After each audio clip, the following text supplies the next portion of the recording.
গোপালগঞ্জ জেলার মুকসুদপুর সদর বাজারের অধিকাংশ সড়ক দখল করে বসানো হয়েছে অটোরিকশার অবৈধ স্ট্যান্ড। সেই সঙ্গে দেওয়া হয়েছে ফলসহ নানা পণ্যের দোকান।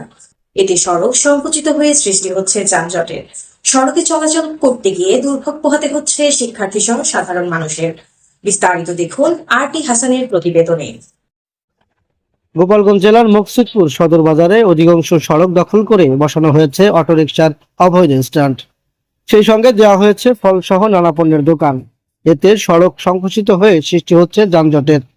সড়কে চলাচল করতে গিয়ে দুর্ভোগ পোহাতে হচ্ছে শিক্ষার্থী সহ সাধারণ মানুষের। উপজেলার মধ্যে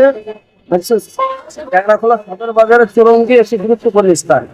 এখানে মুকসুদপুরের অধিকাংশ মানুষই যাতায়াত করে থাকে।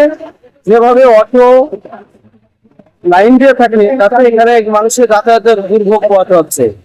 এই ব্যাপারে যদি উপজেলা প্রশাসন পৌর কর্তৃপক্ষ দ্রুত পদক্ষেপ না নেয় তাহলে এইভাবেই যানজট সৃষ্টি হয়ে থাকবে, এলাকার জনগণের ভোগান্তির শিকার হতে হবে। এই ব্যাপারে আমি প্রশাসনের প্রতি জোরালোভাবে দৃষ্টি আকর্ষণ করছি।